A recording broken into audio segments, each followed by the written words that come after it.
નમસ્કાર મિત્રો, આ વિડીયોમાં આપનું સ્વાગત છે। મિત્રો, આજના શુભ અને મંગલકારી દિવસે આજે આપણે વાડીએ પહોંચી ચૂક્યા છીએ અને મિત્રો આજના દિવસે તમારા માટે એક નવો પ્રયોગ લઈને આવ્યા છીએ। મિત્રો, હાલમાં કપાસની સિઝન ચાલી રહી છે ત્યારે કપાસની અંદર અવનવી જીવાતો આવતી હોય છે, જેવું કે સુસિયા છે, થ્રિપ્સ છે, મલોમસી છે જેવી ઘણી બધી જીવાતો આવતી હોય છે। મિત્રો, તો તે જીવાતો માટે અને તે જીવાતોની સામે રક્ષણ માટે આજે આપણે એક નવું દ્રાવણ બનાવ્યું છે। તો તે દ્રાવણ વિશે સંપૂર્ણ માહિતી મેળવશું મિત્રો। અને આ દ્રાવણ ખાસ કરીને સુસિયા જીવત નામની જે જીવાત આવે છે તેમના માટે થઈને જ છે। અને મિત્રો, સુસિયા જીવત બહુ જ ખતરનાક હોય છે, તેમાં કે જેવી તેવી દવાથી તેમને કાંઈ અસર પણ થતી નથી, તેમના માટે ભારે દવાનો ઉપયોગ કરવો પડતો હોય છે મિત્રો।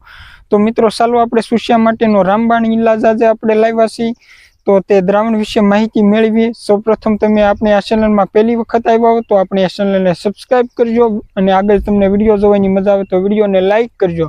તો ચાલો વધારે વાર ન કરતા આપણે મેળવી તે દ્રાવણ વિશેની માહિતી।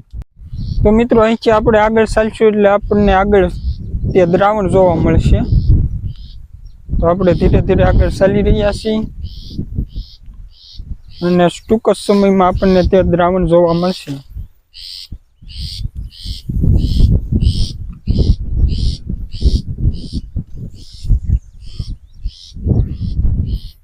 તો મિત્રો, આપણે તે દ્રાવણને નિહાળતા પહેલા સૌપ્રથમ આપણે ખેતરમાં આવ્યા છીએ, તો કપાસનો કેવોક માહોલ છે, કપાસની અંદર કેવોક રોગ ને એવું છે તે પણ સાથોસાથ નિહાળતા જઈએ। તો ચાલો આપણે નિહાળશું કપાસમાં કેવોક રોગ છે કે શું શું જીવાત છે કે સંપૂર્ણ તંદુરસ્ત છે તેમની આપણે માહિતી મેળવશું। આપ જોઈ શકો છો આવી રીતનો આપણો કપાસ છે। અને મિત્રો, હાલના સમયમાં કપાસમાં કુકડ જોવા મળે છે, આપ જોઈ શકો છો।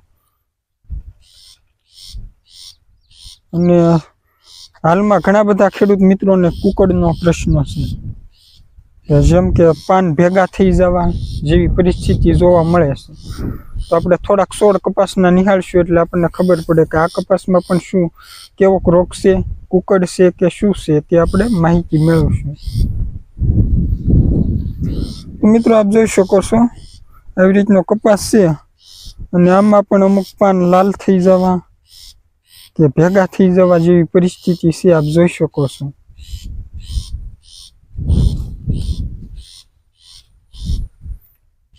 આપ જોઈ શકો છો આ પાન લાલ થઈ ગયા છે, તો અને કુકડ પણ જોવા મળે છે, આપ જોઈ શકો છો આ પાન ભેગા થઈ ગયા છે, કુકડાઈ ગયા છે। તો હાલ ઘણા બધા ખેડૂત મિત્રોને આવો પ્રશ્ન છે કુકડનો, આપ જોઈ શકો છો।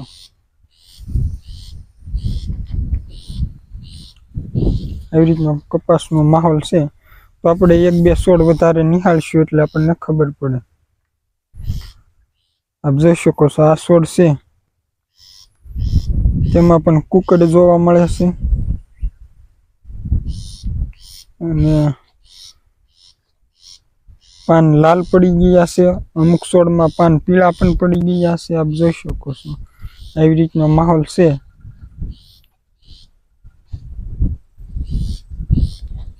તો હાલ કપાસની અંદર ઘણી બધી જીવાતો જોવા મળે છે અને ઘણા પ્રકારના રોગો જોવા મળે છે, આપ જોઈ શકો છો આમાં।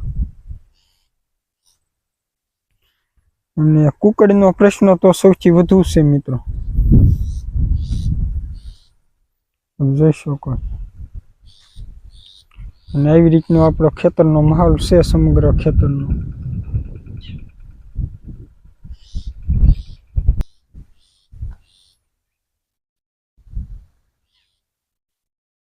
તો આપણે ધીરે ધીરે આગળ ચાલશું એટલે આપણને તે દ્રાવણ જોવા મળશે અને તે દ્રાવણ કેવી રીતે બનાવ્યું છે તેમની આપણે વિગતે ચર્ચા કરશું આગળ।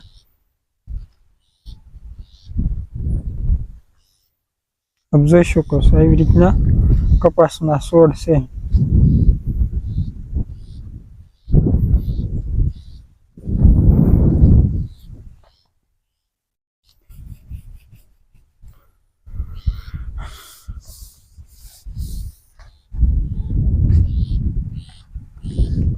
અને કપાસની અંદર સુસિયા જીવાતનું પ્રમાણ પણ રહેતું હોય છે અને તે સુસિયા જીવાત સૌથી ખતરનાક જીવાત હોય છે, જેવી તેવી દવાથી તેમને કાંઈ અસર પણ થતી હોતી નથી, તેમના માટે ભારે અને અસરકારક દવાની જરૂર પડતી હોય છે। તો આપણે તે ખાસ જે દ્રાવણ બનાવ્યું છે તે સુસ્યા માટે જ બનાવ્યું છે. તો આપણે તે આગળ તેમની માહિતી મેળવશું.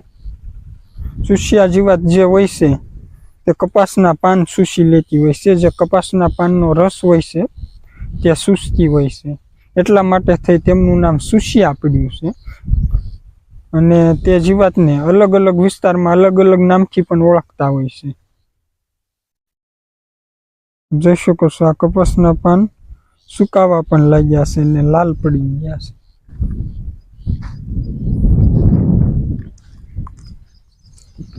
તો ધીરે ધીરે આપણે થોડાક આગળ ચાલશું એટલે આપણને તે દ્રાવણ જોવા મળશે.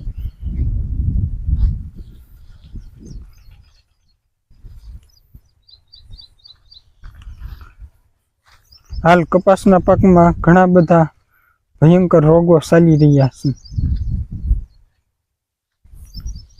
અને લોકોના કપાસ બગડી રહ્યા છે. તો હવે ટૂંક જ સમયમાં આપણે આપણા દ્રાવણ સુધી પહોંચીશું.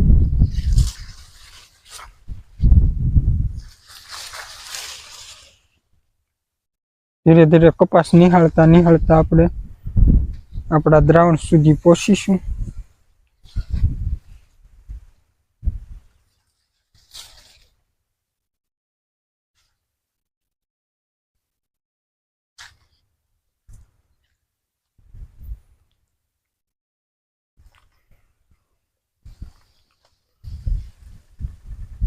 તો મિત્રો અત્યારે આપણે આપણા દ્રાવણ સુધી પહોંચી ગયા છીએ. આપ જોઈ શકો છો આ જે ટીપણું છે તેમની અંદર આપણે દ્રાવણ બનાવેલું છે.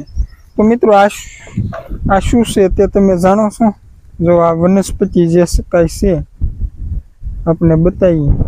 જો આવી રીતના તેમના પાન છે, તમે આ વનસ્પતિને કદાચ ઓળખતા પણ હશો. અને જો આ તેમનું બીજ છે, આપ જોઈ શકો છો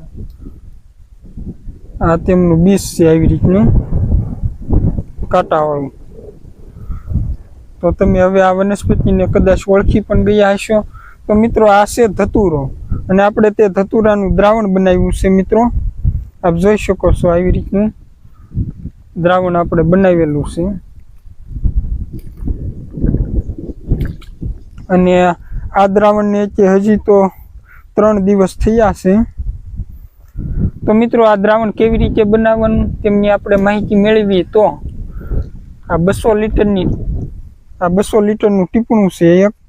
તેમાં આપણે 20 કિલો જેવો ધતુરો મેળવવાનો છે. ધતુરા સિવાય બીજી કોઈ પણ વસ્તુ આપણે એડ કરવાની નથી અંદર.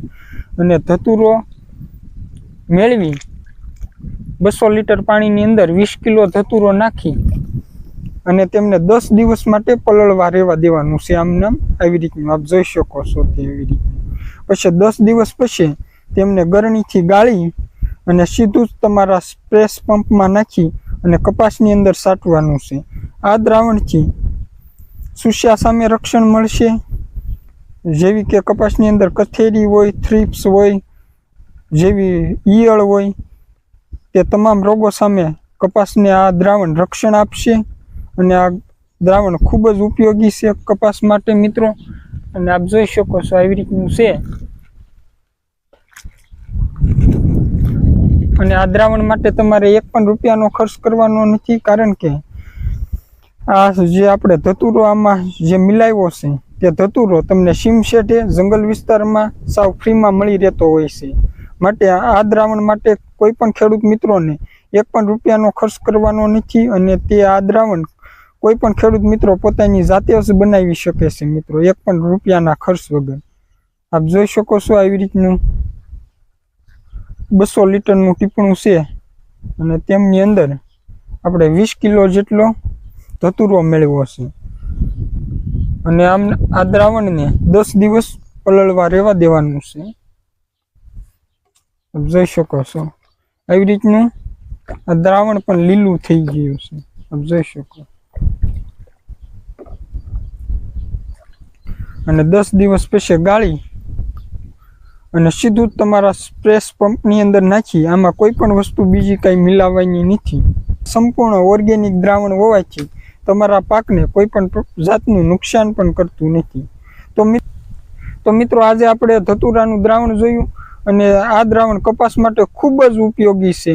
અને સુસ્યા માટે તો એક રામબાણ ઈલાજ છે, આપ જોઈ શકો છો આવી રીતનું. તો મિત્રો આજે બસ આટલું જ તે. મળીશું નેક્સ્ટ વિડીયોમાં, અને નેક્સ્ટ વિડીયોમાં આપના માટે આનાથી પણ કંઈક નવું અને વધારે માહિતી લઈને આવીશું.